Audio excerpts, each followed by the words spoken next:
continuing with this awesome show, give it up for your next contestant, Mr. Andy McDonald, ladies and gentlemen. Andy! Hello, everybody. Keep it going for Jacob, hosting the shit out of this show. Hello, friends. Good evening, friends.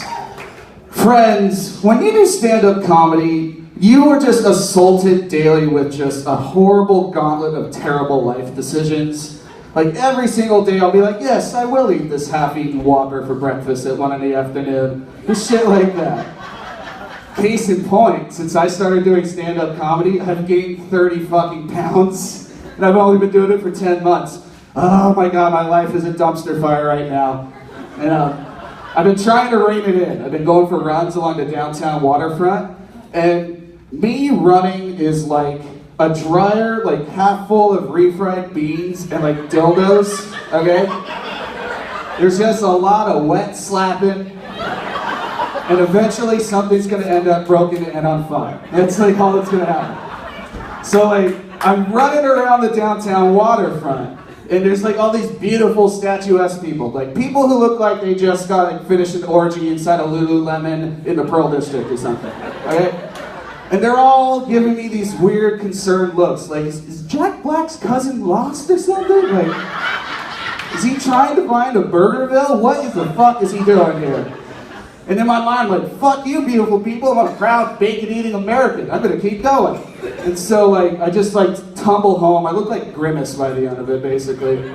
And, like, I look down at my shirt, and I realized the reason everyone was, like, giving me, like, weird looks is because I had 2 silver dollar bloodstains right over both of my nipples.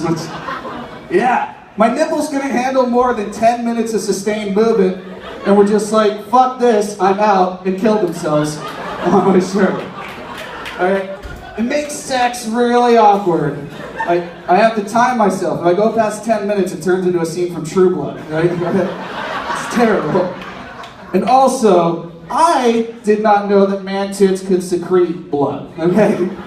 I thought these just secreted mayonnaise or something. Like, I thought that mayonnaise was just created by collecting a bunch of World of Warcraft players, putting them on a farm, and just milking their tits all day or something like that, okay? And side note, if that really was how mayonnaise was made, I would still eat the shit out of it, okay? Like, for me to not eat mayonnaise, I'd have to find out that it's made out of like cigarette ash and ranch dressing and like hooker spit, just like swirled together or something like that. Maybe then I would switch to Miracle Whip or something. Now friends, I don't know if you can tell by this beard here, but I deal with depression a lot. This beard, this isn't like a Keith Portland weird beard. Like for that, it would have to be like attached to like flannel and a bow tie or something like that. This is more like just kind of like a layer of sadness. It just kind of sprouted up on my face after watching Antiques Roadshow for 3 hours in my apartment. If you like put your ear up to this beard and listen closely, you can hear a high school goth kid writing bad poetry or something. His name's probably Willow. Like, there are nights when like basically the only thing that reminds me I'm still alive is that little pop-up on Netflix that goes, "Are you still watching Family Guy, Andy?" Yes, Netflix, thank you for reminding me. I'm doing a lot better, but depression will make you do some weird shit. For example, I used to smell my own pee. Yeah, I know, I lost you guys there. Let me explain. I spent a very large portion of my 20s as like this just horrible, depressed alcoholic who would never leave his apartment except to go buy more whiskey, okay? Now, at the same time, I was deathly afraid that I'd somehow gotten diabetes, okay? Now, in my head, I was like, well, if my pee smells like Twizzlers, I guess that means my foot's about to fall off and I'm about to become the next Wilford Brimley, okay? Now, I didn't have any clean glassware, so I peed in a wine glass. Yeah. Now they say that when like you like sniff a wine, it's supposed to bring back like a wonderful memory from your life. Like you smell like a nice 2012 rosé or something, then you're brought back to the time that you and your lover were in a bathtub full of corgis with top hats, making love, while a chorus of hummingbirds hummed the lyrics to your favorite Gin Blossom song or something like that. For me, when I like smelled my pee, it just reminded me of the time that I got really whiskey drunk at a club and called a lady pimple tits and then peed on the dance floor. Okay? Basically what I'm trying to say is it smelled bad. That's what I'm trying to say.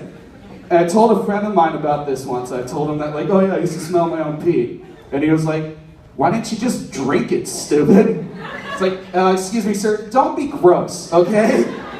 I happen to have a very advanced nose palate. That's all there is to it. I can also smell Alzheimer's. Fun fact about it.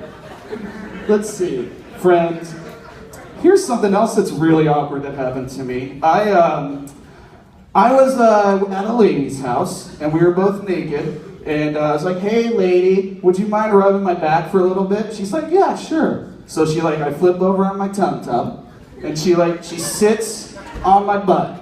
And she starts like rubbing my back, and she's like shifting around and weight and stuff. And while that's happening, my tum-tum starts a little grum-grum.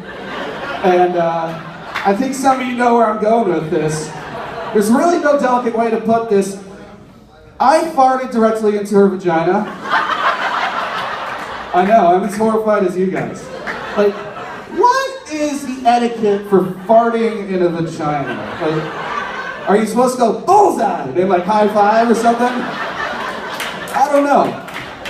So instead, I just sat there in horrified silence and let her make the first reaction.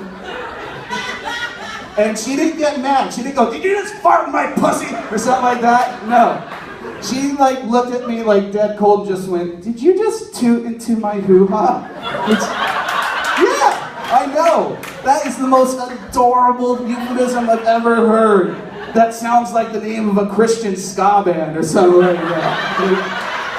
I personally would have gone for something a little more classy instead of like silly. I would have like called it like Whispering to the Gilded Lady or something like that. And friends, that has been my time. I'm Andy McDonald. Thank you very much.